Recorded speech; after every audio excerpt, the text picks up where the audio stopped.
keselamatanku. Jikalau Dia di pihakku, terhadap siapakah ku gentar? Tuhanlah kekuatanku, Tuhanlah nyanyianku, Dialah keselamatanku. Jikalau Dia di pihakku, terhadap siapakah ku gentar? Tuhanlah kekuatanku, Tuhanlah nyanyianku, Dialah keselamatanku. Jikalau Dia di pihakku, terhadap siapakah ku gentar? Tuhanlah kekuatanku, Tuhanlah nyanyianku, Dialah keselamatanku. Jikalau Dia di pihakku, terhadap siapakah ku gentar? Mazmur 18 ayat 2-3. Ia berkata, "Aku mengasihi Engkau ya Tuhan, kekuatanku. Ya Tuhan, bukit batuku, kubu pertahananku, dan penyelamatku. Allahku, gunung batuku, tempat aku berlindung, perisaiku, tanduk keselamatanku, kota bentengku." Selamat pagi saudara-saudara yang terkasih. Sebelum kita membaca dan merenungkan firman Tuhan, mari kita bersatu di dalam doa. Ya Tuhan Allah kami, terima kasih untuk pagi yang baru, hari yang baru. Biarlah kami boleh mengisi hari kami dengan kebaikan yang datangnya dari Tuhan. Sehingga hidup kami menjadi gambaran citra Allah, menjadi gambaran cinta kasih Tuhan kepada manusia dan kepada dunia.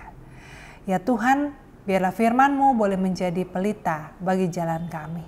Dalam nama Tuhan kami Yesus Kristus kami berdoa. Amin. Saudara-saudara, saya akan membacakan bacaan Alkitab kita dari surat 2 Korintus pasal 9 ayat yang pertama sampai dengan yang kelima. Demikian. Tentang pelayanan kepada orang-orang kudus, tidak perlu lagi aku menuliskannya kepada kamu. Aku telah tahu kerelaan hatimu, tentang mana aku megahkan kamu kepada orang-orang Makedonia.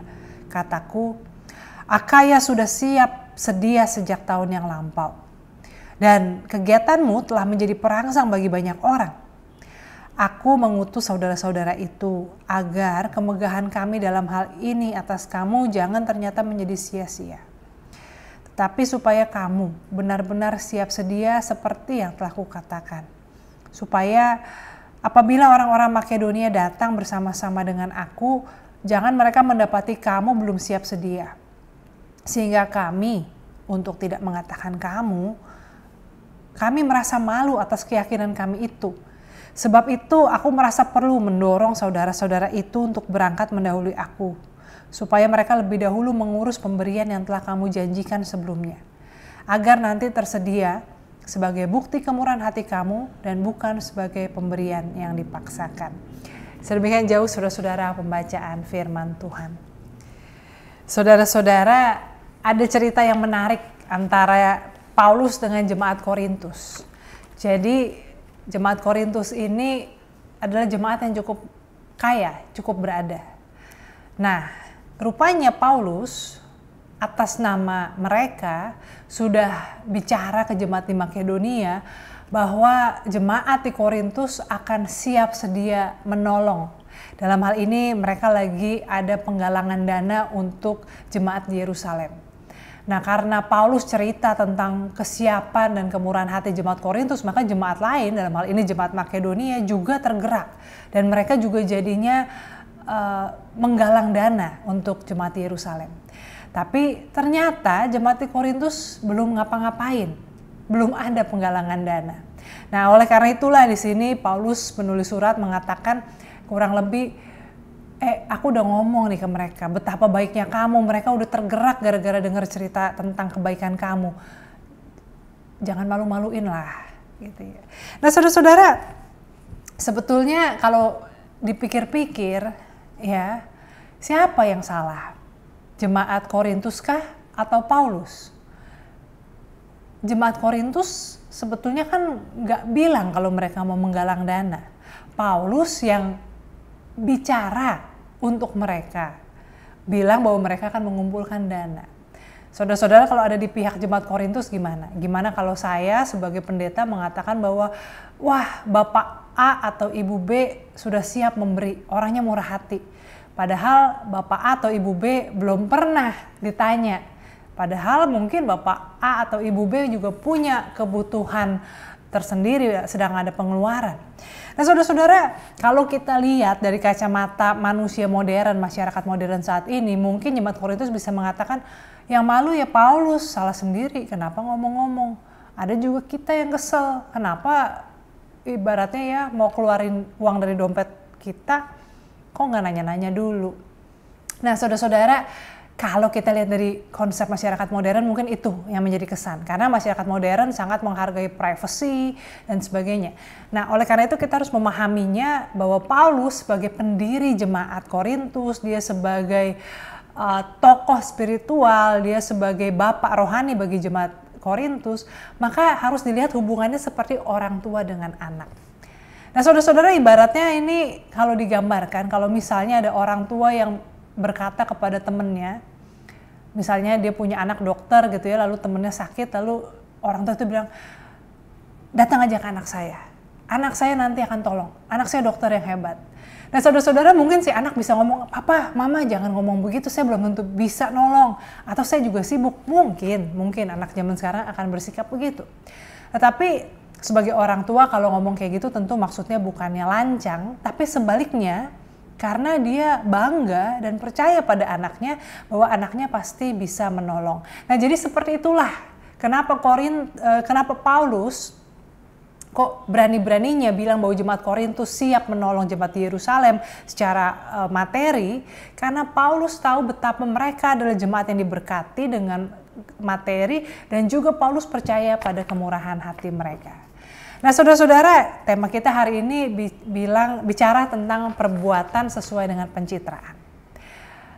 Saya yakin saudara-saudara jemaat doa pagi bukan jenis orang yang suka pencitraan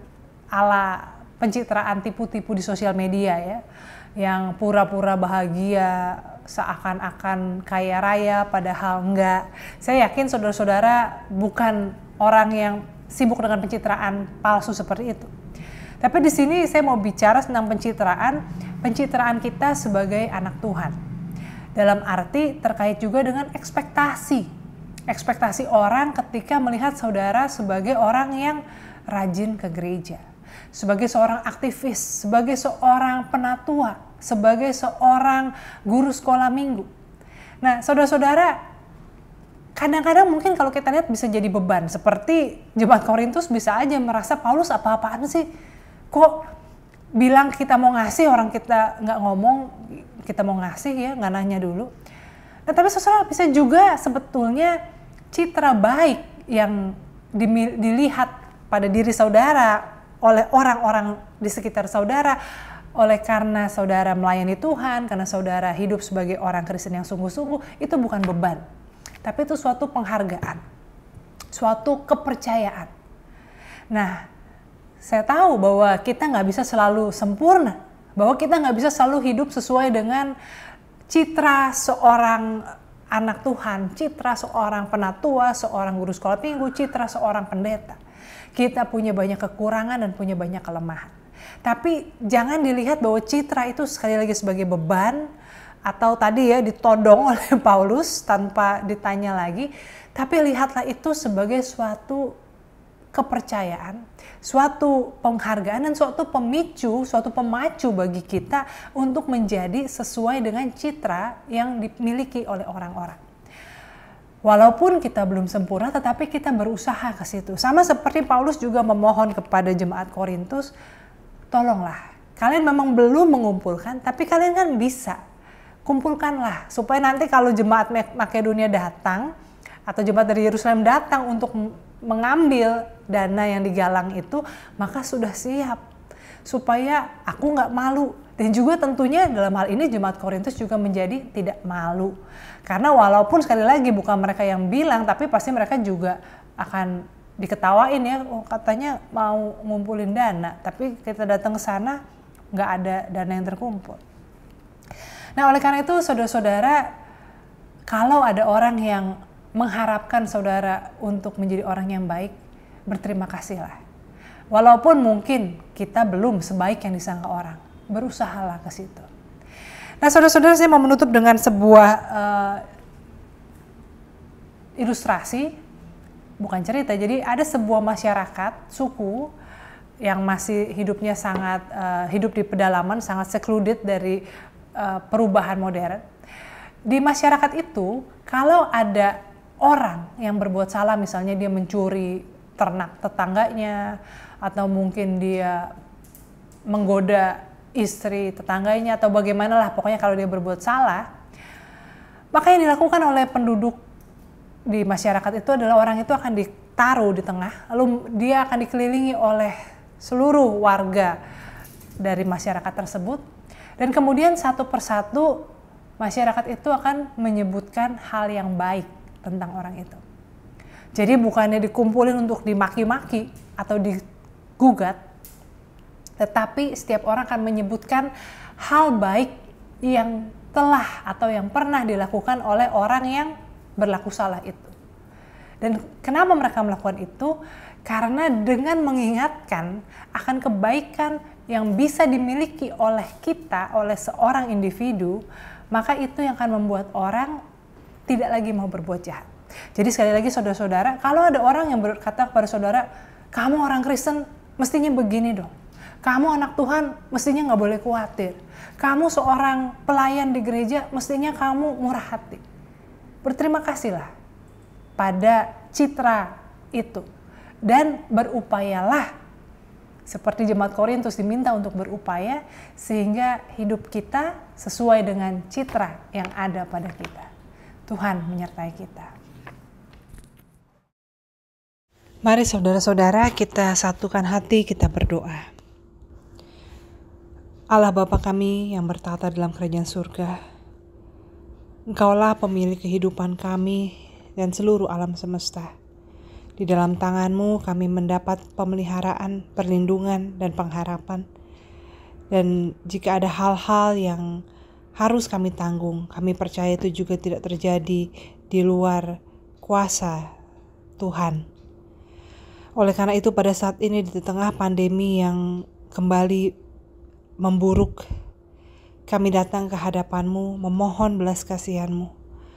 Kami mohon ya Tuhan agar kiranya orang-orang yang terkena COVID-19 boleh mendapat kekuatan baik secara imun tubuh sehingga mereka boleh pulih, maupun juga semangat sehingga mereka tetap berpengharapan dan bersuka cita, sehingga itu pun membantu proses sembuh mereka.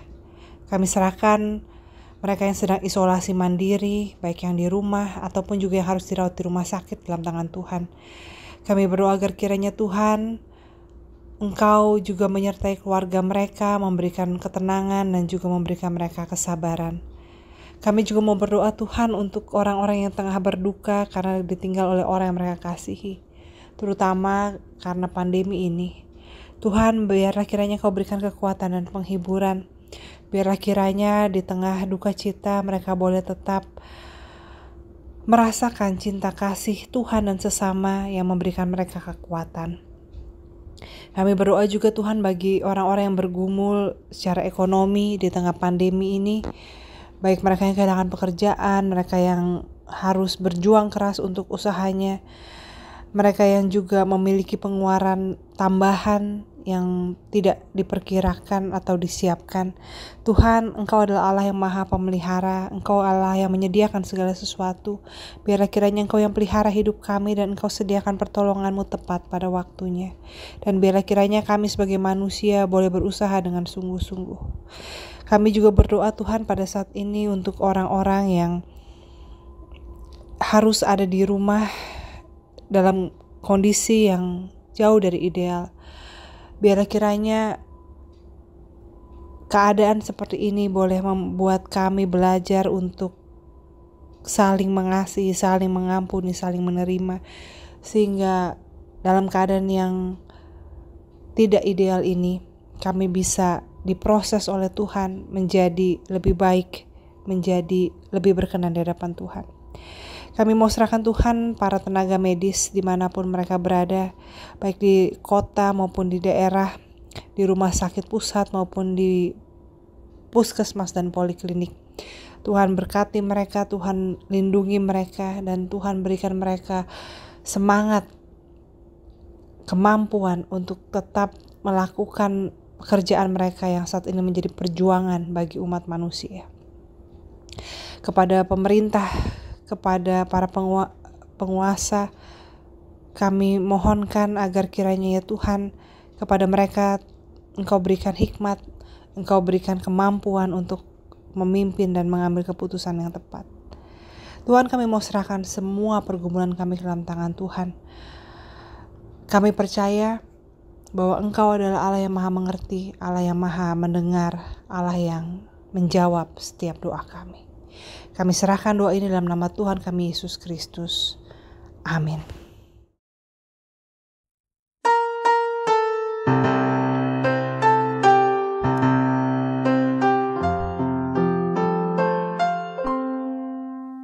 Kasih Tuhan mengiringimu dan sayapnya melindungimu.